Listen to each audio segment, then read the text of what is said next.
Okay, in this video we're going to talk about mixing complementary colors. Those are opposite colors on the color wheel. There are three basic complementary pairs, red, green, blue, orange, purple, and yellow, but really any two colors on the opposite side of the wheel are considered complementary. So for this exercise, what we're going to do is I want you to divide an array, a rectangular strip, into 7 pieces, however you want to do that. They can be squares, they could be circles, they could be dabs, as long as you have 7 pieces that are right next to each other. Because what we're going to do is paint and change the color as we go along from one complementary color to the other complementary color.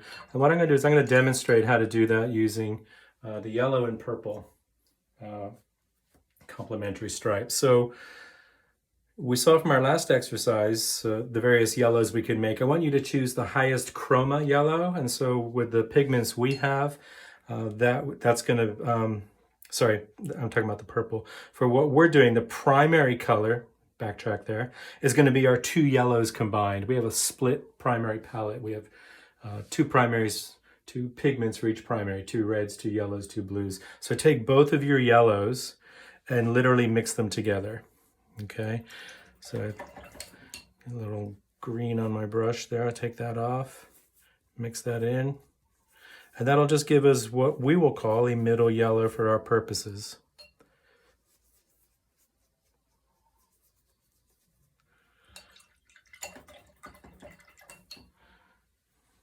And do make sure your brush is super clean. Obviously, I took a brush that I was using for something else. And then put that yellow down in one area, okay, which is going to be on the end. So pick an end. That's where you're going to have your primary. And just fill it in there. Doesn't have to be super neat. I usually put a piece of tape on both sides. I forgot about the bottom, so don't worry about it. I'll just leave my bottom like that. And then we're going to go to the opposite side and we're going to mix a purple. So again, clean your brush really well, or you can choose to have 2 brushes, at least for this first part. And now, based on our previous exercise, we know that the purple with the highest chroma is the one that's made out of alizarin crimson and ultramarine blue. So those 2 colors together are going to give us a nice purple. So we're going to need a little bit of it, so get a fair amount of pigment in there, because we're going to be mixing these all together. It's looking a little blue, so let's get some more.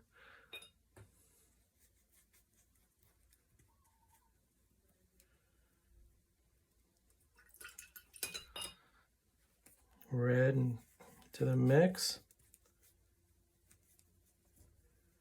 Okay, and that's going to go here. So you're going to put that purple down at the other end.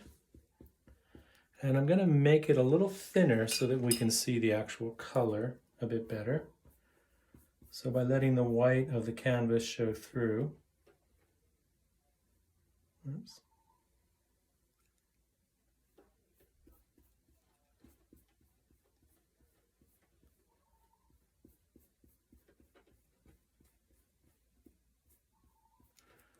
Put a little bit more pigment in there.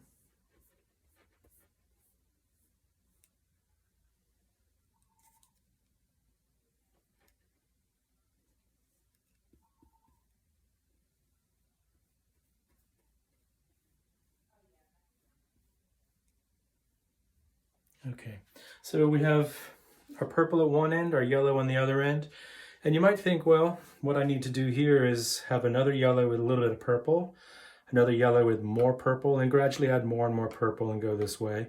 Or vice versa, start at this end, add a little bit of yellow to some purple, a little bit more yellow, and go this direction. Don't do that. If you do that, what's going to happen, let's say we start at this end, by the time we get here, it's going to still be too purple, I guarantee you. The steps we make, it's almost impossible to judge accurately, and likewise if you went this way. So what I want you to do next is you're going to paint the middle.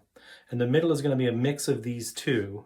What that's actually going to look like is a dull, neutral brown. But what I want you to try and do is find a color that is neither too yellow or too purple.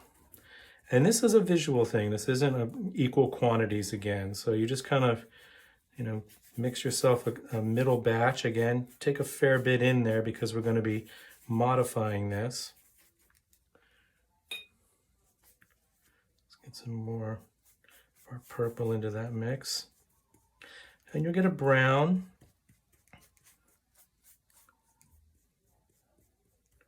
Just a nice kind of middle neutral brown. And then you put that here. I'm just going to make it a little bit lighter by bringing more yellow into it.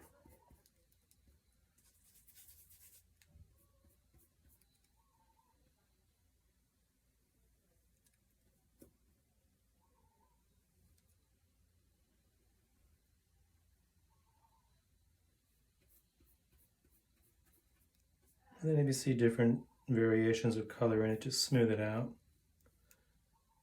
Okay, so that's our neutral middle. So now all I really have to do is mix the two in between and just aim for this. So this one will be closer to this will be closer to that, and vice versa. So I'm going to start in the yellow direction. So I'm going to take this and just add more yellow to it, basically. So more of this yellow, more of that.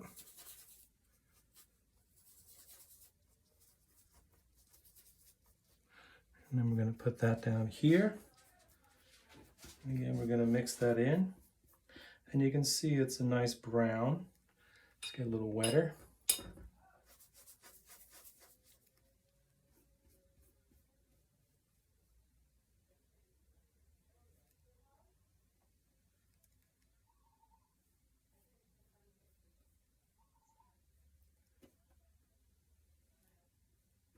And I don't care how neat or sloppy you are, as long as it's readable in this assignment. And I can tell that you know what you're doing. So there's a step closer to yellow, and then my next step is going to be even closer to yellow. I'm just going to bring a little more cadmium yellow into the mix, so I'm not just using the cad yellow light.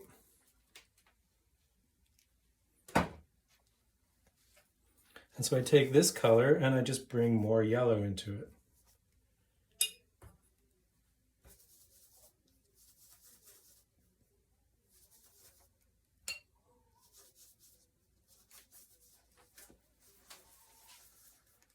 And that'll go here. I can get it a little bit more into that original brown.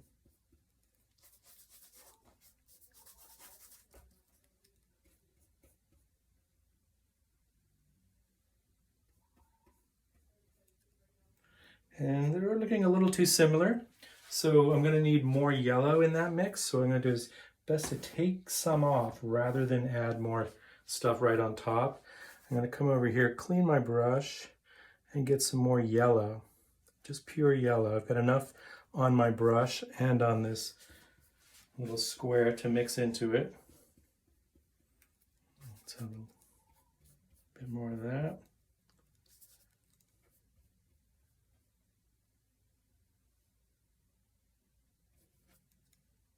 So you got a dark edge here, and just kind of pull that in.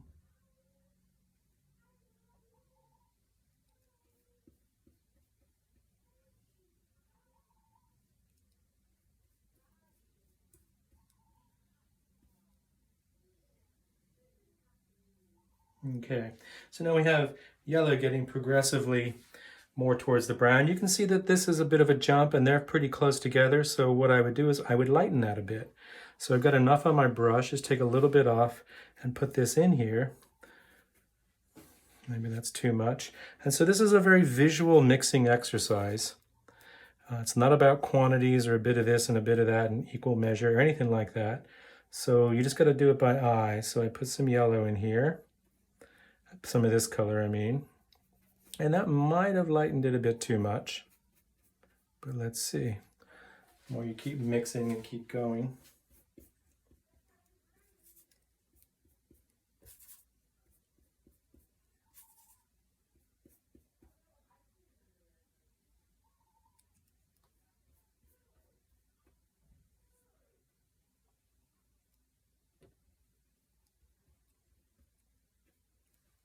It's a bit better.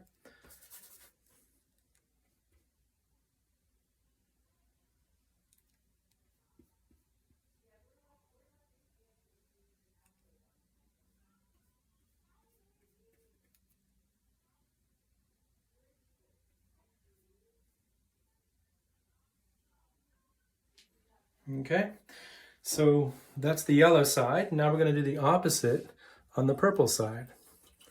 So same thing. And maybe there's a little bit of a jump there. So we might end up lightening that. Let's have a look. Let's keep going this way first. So I'm going to take some purple, bring it into that middle mix, test that out there. It looks pretty good. Let's get it wetter.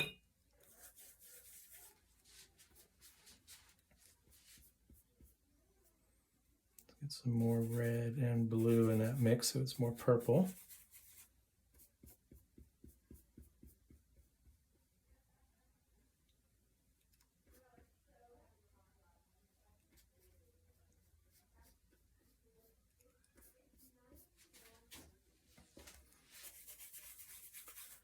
Bringing more like yellow brown into it because it was a little too purple looking. Now, mind you, what I see and what you see aren't exactly the same because color changes every time it goes from one device to another, and the lighting and the conditions, and so I'm not going to be exact in terms of what I see and what you see. All right, and now we go more purple. So I take more of the blue, more of the red, a little bit of that little mixture right now. Get it a bit wet. And then a little more purple. I should probably do it. So we put that down, fill it in, then we have a look at it and we can decide what we want to do. Now, this was a color class. You would keep doing this until you got pretty much equal jumps. But for our purposes, as long as you get it pretty correct, you know, show me that you understand the mixing and you've got the dull color in the middle and gradual colors changing one to the other. That's fine. Let's get some more of this red in here. Okay. So we can say that's fine. Okay. Maybe I could lighten that slightly. Let's try that then. Take a little bit of this mix, put it in there, and then it's not such a big jump. Okay.